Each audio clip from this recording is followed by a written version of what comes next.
Sumit tray लेकर नीचे आता है। माँ, भाभी अभी सो रही है तो शालू ने नाश्ता बना दिया है, आप लोग यही खा लीजिए।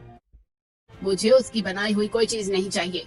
मैं तो अपनी बड़ी बहू प्रिया के हाथ का ही नाश्ता करूंगी। ऐसा कहकर यामिनी जी गुस्से में प्लेट उठाकर जमीन पर फेंक देती है। अरे यामिनी, खाना क्यों फेंक दिया?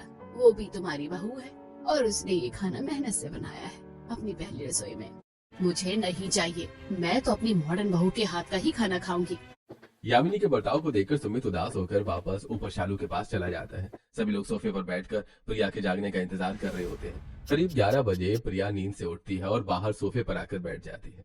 अमित, जाओ मेरे लिए एक कप चाय बना लाओ। ठीक है। अमित खुद रसोई में जाकर चाय बनाता है। वाह, क्या बात है, उल्टी गंगा बह रही है। हम तो सोच रहे थे बहू नाश्ता बनाएगी, यहाँ तो बहू अपने पति से ही चाय बनवा रही है। देख लिया सास की पसंद की बहू की घर गृहस्थी और उसके संस्कार। प्रिया बेटा, आज तुम्हारी पहली रसोई है, क्या बनाओगी? अरे अभी सोच रही हूँ, परेशान मत करो, 1 घंटे बाद बताती हूँ। प्रिया अमित की बनाई हुई चाय पीकर अपने कमरे में वापस चली जाती है और करीब 12 बजे प्रिया नहा धोकर किचन में जाती है। 1 घंटे बाद वो किचन से ओट्स और दूध बनाकर लाती है। लो सभी नाश्ता कर लो, नाश्ता तैयार है। प्रिया सबके लिए प्लेट्स में ओट्स निकालती है। सब लोग प्लेट में ओट्स देखते हैं तो ये क्या है? Oats, healthy breakfast.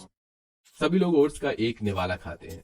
तो अरे इसमें ना नमक है ना स्वाद है। इससे अच्छा तो मैं छोटी बहू के हाथ का ही खा लेती, कम से कम पेट तो भरता। रूपवती जी और अमित नाराज होकर बिना नाश्ता किए उठकर चले जाते हैं। देख लिया यामिनी, तुम्हारी मॉडर्न बहू का कमाल। मेरी बहू मॉडर्न है, मॉडर्न लड़कियां इतना सब कहाँ बनाती है? तो क्या मैं भूखा रहूं? तो क्या मैं तुम्हारी यहाँ नौकरानी बनने आई हूँ जो तुम्हारी फरमाइश पूरी करती रहूंगी? जो बना है वो खा लो, वरना खुद बना लो। प्रिया की बात सुनकर पूरे हॉल में सन्नाटा छा जाता है। यामिनी जी का चेहरा गुस्से से लाल हो जाता है। ये क्या तरीका है बहू, सास ऐसे बात करते हैं? मम्मी जी, मैंने पहले ही कहा था, मैं यहाँ किसी की नौकरानी बनने नहीं आई हूँ। प्रिया, थोड़ा तो ध्यान रखो। अमित प्लीज, मुझे लेक्चर मत दो। ये सब देखकर रूपवती जी सिर पकड़कर बैठ जाती हैं। उधर ऊपर कमरे में सुमित और शालू सब सुन रहे होते हैं। देख लीजिए यामिनी, तेरी जिद का नतीजा। अच्छा हुआ सुमित अपनी पसंद की लड़की लाया है, कम से कम उसका ख्याल तो रख रही है। मम्मी जी, आप मुझे मत सुनाओ, वो अभी नई नहीं है, मॉडर्न है, घर गृहस्थी समझने में वक्त लगेगा। हाँ, तब तक रोजाना घर में महाभारत देखने को मिलेगी। यामिनी जी इस तरह हर रोज प्रिया की गलतियों पर पर्दा डालती रहती थी। वो ना अमित का ख्याल रखती थी और ना ही परिवार का। वहीं दूसरी तरफ शालू सुमित और घर के ऊपर वाले पोर्शन का बराबर ध्यान रखती थी। अब शादी को 1 हफ्ता बीत चुका था। एक दिन पड़ोस की औरतें यामिनी जी के घर मिलने आती हैं। अरे यामिनी बहन, कहाँ हो? अरे तुम्हारा ही घर है ना? ये क्या हालत कर रखी है घर की? अरे लगता है तुम्हारी बहू अभी तक जगी नहीं है। अरे सुबह के करीब 10 बज चुके हैं, लेकिन शायद यामिनी बहन तुम्हारे घर में अभी तक किसी काम की शुरुआत नहीं हुई है। अरे इस ड्राइंग रूम का नजारा देखकर तो ऐसा लग रहा है जैसे कई दिनों से घर की साफ सफाई नहीं हुई है। दरअसल यामिनी का घर अस्त व्यस्त था और बिखरे हुए घर के बीचों बीच बड़ी बहू प्रिया आराम से गाउन पहनकर सोफे पर बैठी थी। तभी शांता जी की नजर फर्श पर पड़े कपड़ों और जूतों पर पड़ती है। लगता है बहू के आने के बाद घर में साफ सफाई की छुट्टी हो गई है। अरे ये देखो, प्लेटें भी अभी तक टेबल पर पड़ी है। यामिनी जी को बहुत शर्मिंदगी महसूस होती है। वो तुरंत प्रिया की तरफ गुस्से से देखती है। प्रिया बहू, ये क्या है? घर की ये हालत क्यों है? प्रिया मोबाइल से नजर भी नहीं उठाती। मम्मी जी प्लीज, मुझे डिस्टर्ब मत कीजिए। डिस्टर्ब मत करो? घर की हालत तो देख रही हो तुम। तो क्या हो गया, बाद में हो जाएगी सफाई। और घर का काम कौन करेगा? वो मुझे नहीं करना। ये सुनते ही पड़ोसन एक दूसरे की तरफ देखकर मुस्कुराने लगती हैं। यामिनी, तुम्हारी मॉडर्न बहू तो कमाल की निकली। हमने तो सोचा था बहू आएगी तो घर और चमक उठेगा, लेकिन यहाँ तो उल्टा ही हो गया। पड़ोसनों की बातें सुनकर यामिनी जी का चेहरा शर्म से झुक जाता है। कुछ दिन पहले तक वही पड़ोसियों के सामने अपनी मॉडर्न बहू की बहुत तारीफ करती थी, लेकिन आज वही लोग उनकी तरफ देखकर मुस्कुरा रहे थे। यामिनी जी धीरे धीरे सोफे के पास आती हैं और खुद ही कपड़े उठाने लगती हैं। दूसरी तरफ प्रिया अभी मोबाइल में हंस हंस कर वीडियो देख रही थी, जैसे उसे किसी बात से कोई मतलब ही ना हो। तभी अमित ऑफिस जाने के लिए तैयार होकर आता है। प्रिया, मेरे लिए लंच बना दो, मुझे देर हो रही है। डार्लिंग, आज बाहर लंच कर लेना, मेरा मूड नहीं है। बहू, कम से कम अपने पति के लिए तो खाना बना दे। अगर इतना ही ख्याल है तो आप बना दीजिए। हम तुझे शादी करके इसलिए लाए थे। आज मेरा पार्लर का अपॉइंटमेंट है, मुझे लेट हो रहा है। प्रिया तुरंत तैयार होकर बाहर चली जाती है। वहीं दूसरी तरफ उसी समय ऊपर शालू रसोई में नाश्ता बना रही थी। किचन से पाव भाजी की खुशबू आ रही थी। शालू, इतनी मेहनत क्यों कर रही हो? पति को अच्छा खाना खिलाना पत्नी का फर्ज होता है। आखिर पति की दिल का रास्ता उसके पेट से गुजरता है। शालू प्यार से सुमित को नाश्ता खिलाती है और उसका टिफिन भी तैयार करती है। उसी रात अमित की तबीयत थोड़ी खराब हो जाती है। प्रिया, आज एसी बंद कर दो, मुझे ठंड लग रही है। मुझे बिना एसी के नींद नहीं आती है। लेकिन मेरी तबीयत खराब है। अगर ज्यादा दिक्कत है तो बाहर जाकर सो जाओ।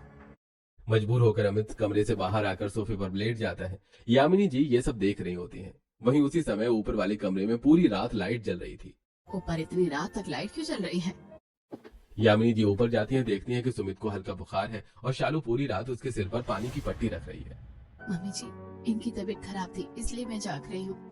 यामिनी जी कुछ पल चुप रह जाती हैं और नीचे आ जाती है। घर में रोज झगड़े होने लगे थे। प्रिया कभी खाना नहीं बनाती, घर का काम भी नहीं करती। एक दिन सुबह का समय था, घर में मेहमान आने वाले थे, इसलिए यामिनी जी किचन में खड़ी होकर तैयारियों में लगी हुई थी। तभी उनकी नजर सिंक में पड़े बर्तनों के ढेर पर पड़ती है। प्रिया बहू, जरा इधर आना। प्रिया धीरे धीरे मोबाइल देखते हुए किचन में आती है। क्या हुआ मम्मी जी? ये सारे बर्तन रात से ऐसे ही पड़े हैं, तुमने साफ क्यों नहीं किए? क्योंकि मुझे नौकरानी बनने का शौक नहीं है। ये सुनकर यामिनी जी का गुस्सा बढ़ जाता है। बाहू, घर का काम करना नौकरानी बनना नहीं होता। पुराने जमाने में होता होगा, मुझे नहीं करना ये सब। देखो प्रिया, मानो तुम मॉडर्न हो, लेकिन घर गृहस्थी का ख्याल रखना भी तुम्हारी जिम्मेदारी है। आखिर तुम बहू हो हमारी। ये सुनते ही प्रिया का गुस्सा सातवें आसमान पर पहुंच जाता है। बस हर बात में बहू बहू मत किया कीजिए। मैं बहू हूँ तो ये नौकरानी वाले काम खुद करो, मुझसे उम्मीद मत रखना। दोनों के बीच जोरदार बहस शुरू हो जाती है। अगर घर की जिम्मेदारी नहीं निभा सकती तो इस घर में रहने का क्या मतलब? ठीक है, मत रखिए मुझे इस घर में। प्रिया गुस्से में अपना मोबाइल उठाती है और सीधे अमित को फोन करती है। ऑफिस में बैठे अमित का फोन बजता है। हाँ प्रिया, क्या हुआ? प्रिया रोने का नाटक करने लगती है। अमित, तुम्हारी मम्मी ने आज मेरी बहुत बेइज्जती की है। क्या हुआ? उन्होंने कहा है कि मैं इस घर के लायक नहीं हूँ और मुझे घर से निकल जाने को कहा। यह सुनते ही अमित गुस्से से भर जाता है। शाम को अमित गुस्से में घर पहुंचता है। मम्मी, आपने प्रिया से ऐसा क्यों कहा? यामिनी जी हैरान रह जाती हैं। मैंने क्या कहा? अमित, रहने दो, मैं अब इस घर में नहीं रह सकती। यह सुनकर अमित और भड़क जाता है। मम्मी, आप हर बात पर प्रिया को क्यों टोकती रहती हैं? यह सुनकर यामिनी जी की आंखों में आंसू आ जाते हैं। बेटा, मैंने तो बस उससे घर के काम के बारे में कहा था। अमित, अगर मुझे इस घर में रहना है तो आपकी मम्मी को मेरे मामलों में बोलना बंद करना होगा। पूरे घर में सन्नाटा छा जाता है। और अगर ऐसा नहीं हुआ तो मैं ये घर छोड़कर चली जाऊंगी। ये सुनकर यामिनी जी चुपचाप सोफे पर बैठ जाती हैं और रोने लगती हैं। दूसरी तरफ शालू और रूपवती जी ये सब चुपचाप देख रही थी। अमित गुस्से में कमरे में चला जाता है। प्रिया भी उसके पीछे पीछे चली जाती है और अगले दिन। यामिनी, मैं अब बूढ़ी हो गई हूँ, मेरे से अब ये सब नहीं देखा जाएगा। एक काम करती हूँ, मैं गाँव चली जाती हूँ। लेकिन अम्मा जी, मैं यहाँ अकेले, मैं अब सास की पसंद की मॉडर्न बहू के घर गृहस्थी के लक्षण नहीं सहन कर सकती हूँ। तू यहाँ रह। अम्मा जी, आप ही तो है मेरी, आप मत जाओ, कुछ दिनों में सब सही हो जाएगा। यामिनी जी किसी तरह रूपवती जी को रोक लेती हैं। दिन गुजरते हैं। शालू हर रोज घर के काम करती रहती थी। दादी सास की सेवा करती थी और एक दिन। दादी जी, लीजिए आपके लिए गरम गरम दलिया। सुमित बता रहे थे आपकी तबीयत ठीक नहीं है, तो आप ये खाइए। मम्मी, आपके लिए क्या लाऊं? नहीं नहीं, ज्यादा होशियार मत बन, मेरी मॉडर्न बहू है मेरे पास, वो बना देगी मेरे लिए। यामिनी जी डांट कर शालू को भगा देती हैं। उनके जाने के बाद यामिनी, बहू तो असली लक्ष्मी यही है। नहीं अम्मा जी, मेरी पसंद गलत नहीं हो सकती। देखना, एक दिन आपको पता चल जाएगा सास की और बेटे की पसंद की बहू की घर गृहस्थी का अंतर।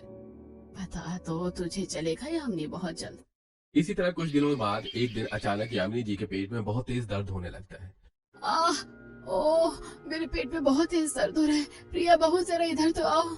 उसी समय प्रिया शीशे के सामने खड़ी होकर पार्टी के लिए तैयार हो रही थी। उसने महंगे कपड़े पहने हुए थे और फोन पर अपनी सहेली से बात कर रही थी। प्रिया बेटा, मेरे पेट में बहुत तेज दर्द हो रहा है। मम्मी जी, क्या हुआ? आप सबके पेट में दर्द होता है, गैस होगी, अजवाइन खा लो या नींबू पानी पी लो। बेटा, जरा मुझे डॉक्टर के पास ले चलो। मम्मी जी प्लीज, मेरे पास टाइम नहीं है और मुझे डिस्टर्ब मत कीजिए, मुझे देर हो रही है। इतना कहकर प्रिया घर से बाहर चली जाती है। प्रिया के जाते ही यामिनी जी का दर्द और बढ़ जाता है। वो जोर जोर से कराहने लगती हैं। तभी रूपवती और शालू तुरंत दौड़ कर आती हैं। यामिनी जी को हॉस्पिटल ले जाया जाता है। देखिए, यामिनी जी को किडनी स्टोन के कारण किडनी फेल होने की स्थिति बन गई है। उन्हें आईसीयू में भर्ती कर लिया गया है। डायलिसिस करना पड़ेगा। शालू, माँ की ये हालत मैं बर्दाश्त नहीं कर पा रहा, क्या होगा अब? सुमित चिंता मत करो, मम्मी जी ठीक हो जाएंगी। देखो मैं यहाँ हूँ ना, आप थोड़ा सा खा लो, चाय पी लो। मैंने हॉस्पिटल की कैंटीन से पराठे मंगवाए हैं, आओ मैं खिलाती हूँ। शालू सुमित के कंधे पर हाथ रखकर सांत्वना देती है, उसे चाय पिलाती है, पराठा खिलाती है। सुमित थोड़ा शांत हो जाता है। वहीं दूसरी तरफ अमित के घर में प्रिया अमित से झगड़ रही है। अमित थका हारा लौटा है हॉस्पिटल से। प्रिया, आज क्लब मत जाओ ना, माँ की हालत गंभीर है, मुझे चिंता हो रही है। क्या बकवास है ये, मैंने ड्रेस पहन ली है, मेकअप कर लिया है। प्रिया अमित को अनदेखा करके क्लब चली जाती है। अमित अकेला सोफे पर बैठा सिर पकड़ लेता है। प्रिया रात को लेट लौटती है। अमित को देखकर भी इग्नोर कर सो जाती है। कुछ दिनों बाद यामिनी जी को होश आता है। प्रिया, प्रिया बेटा, वो कहाँ है प्रिया? मम्मी जी, भाभी वो आई नहीं, जब से आप हॉस्पिटल आई हैं वो झांकने भी नहीं आई हैं। क्या मेरी बहू ऐसा कर सकती है? तुम झूठ बोल रही हो। प्रिया मेरी पसंद है, वो कभी ऐसा नहीं करेगी। यामिनी जी गुस्से में शालू को झूठा ठहरा देती है, लेकिन शालू चुप रहती है। तभी अमित आता है और सच्चाई कबूल करता है। यामिनी जी फिर से बेहोश हो जाती है। देखिए, ये आप डिस्चार्ज हो सकते हैं, लेकिन घर पर कंप्लीट बेड रेस्ट, डायलिसिस जारी रखनी होगी। एक हफ्ते बाद यामिनी जी डिस्चार्ज होकर घर लौटती है। सुमित और शालू उन्हें व्हील चेयर पर सहारा